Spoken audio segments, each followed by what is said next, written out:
এবার আমরা যে বিষয় নিয়ে আলোচনা করব আর সেটা হলো ঈসাই ধর্মের কালেমা। ঈসাই ধর্মের কালেমা অর্থাৎ ঈসা আলাইহিস সালামের ধর্মের কালেমা কি ছিল। আমরা দেখলাম পলীয় খ্রিস্টান ধর্মের শরিয়াত, ইবাদত এই ইত্যাদির কোনো গুরুত্ব নেই। যাজকগণ ধর্মে কর্মের সবকিছুতে ছাড় দিতে প্রস্তুত, তবে একটি বিষয়ে তারা বিন্দুমাত্র ছাড় দিতে রাজি হননি, আর সেটা হলো তিত্ববাদের বিশ্বাস। এই তিত্ববাদের বিশ্বাসে তারা বিন্দুমাত্র ছাড় দিতে রাজি নন। এই বিশ্বাসের একটি শব্দ নিয়ে সামান্য দ্বিধা করলেই যে ব্যক্তি দ্বিধা করবে তাকে অভিশাপ দেওয়া থেকে শুরু করে জীবন্ত আগুনে পুড়িয়ে মারা হবে। এই বিশ্বাসটি এত অযৌক্তিক ও উদ্ভট যে খ্রিস্টান প্রচারকগণ নতুন খ্রিস্টানদেরকে তা খুলে বলেন না। এখানে আমি খ্রিস্টান ধর্মের মূল কালেমা নিয়ে কিছু কথা বলবো। খ্রিস্টান ধর্মের যে কালেমাটা সেটা হলো আমরা বিশ্বাস করি এক ঈশ্বরের, সর্বশক্তিমান পিতা, সকল কিছুর স্রষ্টা, দৃশ্য ও অদৃশ্য এবং একমাত্র প্রভু যীশু খ্রিস্টের ঈশ্বরের পুত্র, পিতার একমাত্র জন্ম দেওয়া ঔরজাত পুত্র। অর্থাৎ পিতার ওই জাত বা সত্তা থেকে ঈশ্বর, আলো থেকে আলো, সত্য ঈশ্বর থেকে সত্য ঈশ্বর, জন্ম দেওয়া ঔরজাত সৃষ্ট নয়, পিতার সাথে মূলগত সারবস্তুতে এক, যার দ্বারা সকল কিছু সৃষ্ট আসমানে ও জমিনে, যিনি আমাদের মানুষদের জন্য এবং আমাদের পরিত্রাণের জন্য অবতরণ করেছিলেন, দেহ ধারণ করেন, তাকে মানুষ বানানো হয়, তিনি দুঃখ ভোগ করেছিলেন এবং তৃতীয় দিনে পুনরায় উত্থান করেন, তিনি স্বর্গে ওঠেন এবং জীবিত এবং মৃতদের বিচার করতে আবার আগমন করেন, এবং পবিত্র আত্মা। কিন্তু পবিত্র মহাসম্মেলন ওই শিষ্যদের অনুসারী ও মণ্ডলী অভিশাপ দিচ্ছেন যে তাদেরকে যারা দাবি করে যে পুত্র অনাদি নন, তাদের প্রতি মণ্ডলী অভিশাপ দিচ্ছেন। এক সময় ছিল যখন পুত্র বিদ্যমান ছিলেন না, অথচ তাকে জন্ম দেওয়ার আগে তার অস্তিত্ব ছিল না, অথবা তাকে সৃষ্টি করা হয়েছে অনাদি কোনো বস্তু দ্বারা, অথবা যারা বলে যে ঈশ্বরের পুত্র অন্য কোনো বস্তু বা সারবস্তুর, অথবা তিনি সৃষ্ট, অথবা তিনি পরিবর্তন বা রূপান্তর যোগ্য। এটা হলো ঈসাই ধর্মের কালেমা। তাহলে একটি ধর্মের মূল বিশ্বাস যেটা, সেই ধর্মে গ্রন্থের কোথাও সেটা নেই। যে কালেমাটা আমরা পড়লাম ঈসাই ধর্মের কালেমা, ঈসাই ধর্মের কালেমা তাদের ধর্মগ্রন্থে নেই। আমাদের ইমানের কালেমা কোরআনে ও হাদিসে শতবার বলা হয়েছে, আর খ্রিস্টান ধর্মের ইমানের এই সুবৃহৎ কালেমাটির কোনো অস্তিত্ব কিতাবুল মুকাদ্দাসে নেই। পাপপূর্ণ শরিয়াত পালন সম্পর্কে মসিহ যত কথাই বলেছিলেন, শিষ্যগণ তা না বুঝলে আবার বুঝিয়েছিলেন। বর্তমানে ঈসাই ধর্মে এইসব কথা একেবারে অপ্রয়োজনীয়, বরং পাপ ওই অভিশাপের উৎস।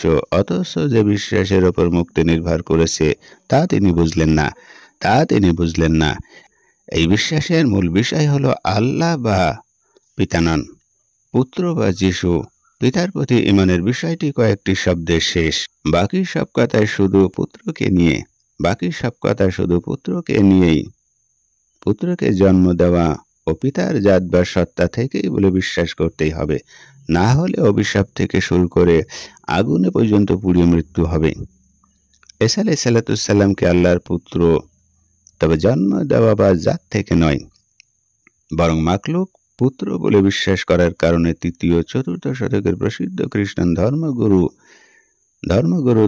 তেনার নাম ছিল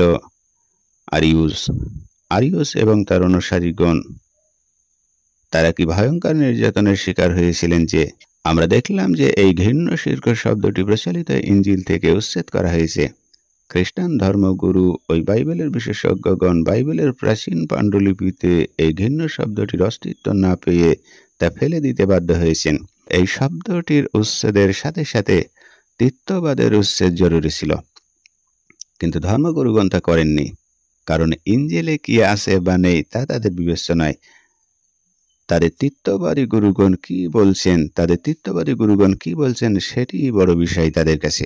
আল্লাহ পাক রব্বুল আলামিন বলেছেন, এই জন্য আল্লাহ বলেছিলেন যে, বলুন হে কিতাবীগণ, তোমরা তোমাদের দিন সম্বন্ধে অন্যায় বাড়াবাড়ি করো না, এবং যে সম্প্রদায় ইতিপূর্বে পথভ্রষ্ট হয়েছে, অনেককে পথভ্রষ্ট করেছে ও সরল পথ থেকে বিচ্যুত হয়েছে, তাদের খেয়াল খুশির অনুসরণ করো না। আর এটা রয়েছে সূরা মাইদা আয়াত নাম্বার ৭৭। এবার আমরা দ্বিতীয় পয়েন্টের কথা বলি, সেটা হলো তিত্ববাদের ব্যাখ্যা। তিত্ববাদ বা এর অর্থ হলো এক ঈশ্বরের মধ্যে পিতা, পুত্র ও পবিত্র আত্মা, এই তিন ব্যক্তির মিলন। এর ব্যাখ্যায় ঈসাই ধর্মগুরুগণ তিনারা বলেছিলেন, একজন ঈশ্বর বিদ্যমান, সম্পূর্ণ পৃথক তিনজন ভিন্ন ভিন্ন ব্যক্তি বিদ্যমান, যেমন পিতা, পুত্র ও পবিত্র আত্মা। এই তিনজনের প্রত্যেক ব্যক্তি ঈশ্বর। পিতা ঈশ্বর, পুত্র ঈশ্বর, পবিত্র আত্মা ঈশ্বর। পিতা পুত্র নন, পুত্র পবিত্র আত্মা নন, পিতা পবিত্র আত্মাও নন। কিভাবে সম্পূর্ণ তিনজন পৃথক ব্যক্তি একজন হলেন, তা কখনো তিত্ববাদীরা বুঝতে বা বোঝাতে পারেননি। হয়তো খ্রিস্টান প্রচারকগণ আপনাকে বলবেন, যেমন মাংস, অস্থি, রক্ত তিন বস্তু দিয়ে মানব দেহ, তেমনি পিতা, পুত্র, পবিত্র আত্মার সমন্বয়ে আল্লাহ। সম্ভবত তিনি জানেনও না যে এই কথা বলার সাথে সাথে তিত্ববাদী বিশ্বাসের অনুসারে তিনি কাফের হয়ে গিয়েছেন। কারণ তিত্ববাদে পিতা, পুত্র, পবিত্র আত্মা এক ঈশ্বরের তিন অঙ্গ বা অংশ নন, বরং প্রত্যেকে পৃথক ঈশ্বর। আচ্ছা বলুন তো, মাংস, অস্থি ও রক্তকে কি বলা যায় প্রত্যেকেই পৃথক মানুষ? না, বলা যায় না। সম্পূর্ণ পৃথক সত্তা বলা যায় না। তাহলে তিত্ববাদ বিষয়ের বিবিসির খ্রিস্টান ধর্ম বিষয়ক ওয়েবসাইটের ভাষ্য আমরা উপস্থাপন করতে পারি। তারা বলেছিলেন যে তিত্ববাদ একটি বিতর্কিত মতবাদ। অনেক খ্রিস্টানই স্বীকার করেন যে তারা যা বোঝেন না, অন্য অধিকাংশ খ্রিস্টান তা বোঝেন বলে ধারণা করেন। তাহলে তিত্ববাদী বিশ্বাস খ্রিস্টান ধর্মের সবচাইতে কঠিন বিশ্বাসগুলির অন্যতম, যদিও খ্রিস্টানদের জন্য এটি মূল বিষয়। এই জন্য তিনজন ব্যক্তি একত্রিত হয়ে একক ব্যক্তিত্ব তৈরি করেছেন। এরপর এইরূপ ধারণা ননসেন্স বা নির্বোধ প্রলাপ বলেই প্রতীয়মান হয়। আর যুক্তির বিচারে তা নির্বোধ প্রলাপই বটে। আর এই ননসেন্স নিয়ে বিগত 2000 বছর ধরে খ্রিস্টানদের যত দলাদলি ও খুনোখুনি, অবতারবাদ ও মানুষ রূপে ঈশ্বরের এই বিশ্বাস হিন্দু ধর্মেও রয়েছে। অবতারবাদ বা মানুষ রূপে ঈশ্বরের এই বিশ্বাস হিন্দু ধর্মেও রয়েছে। হিন্দুরা খুবই সহজভাবে কৃষ্ণকে ঈশ্বরের অবতার এই বলে বিশ্বাস করেন। এর ব্যাখ্যা চাইলে তারা অতি সহজে বলবেন যে ঈশ্বর মানুষ রূপে এসেছিলেন ইত্যাদি। খ্রিস্টান গুরুগণ যিশুকে ঈশ্বরের অবতার বলে বিশ্বাস করেন, কিন্তু আল্লাহর একত্ব, ঈসা মসীহের পরিণীয়তত্ব, রসূলত্ব ও মনুষ্যত্ব বিষয়ক কিতাবুল মুকাদ্দাসের এবং ঈসা মসীহের অগণিত সুস্পষ্ট বক্তব্য বাতিল করে তিত্ববাদ প্রমাণ করতে যেয়ে তারা গলদঘর্ম হয়ে পড়েন। তিনে এক এর ননসেন্স ছাড়াও আরও সমস্যা রয়েছে। পোলীয় ধর্মে যে নতুন দুইজন ঈশ্বর আবিষ্কার করা হলো, তাদের প্রাকৃত নিয়ে তাদের সমস্যার অন্ত নেই। পবিত্র ঈশ্বরের প্রাকৃতিক মানুষ যিশুর সাথে পুত্র ঈশ্বরের সমন্বয় কিভাবে, মানুষ যিশু কিভাবে এবং কখন থেকে ঈশ্বর এবং ঈশ্বরের পুত্র জন্ম দেওয়া থেকে না পূর্ববর্তী কোন সময়ে, তার মধ্যে কয়টি সত্তা বিদ্যমান ছিল, একটি না দুটি, তৃতীয় ঈশ্বর পবিত্র আত্মার উৎস, প্রথম ঈশ্বর না প্রথম ও দ্বিতীয় উভয় ঈশ্বর।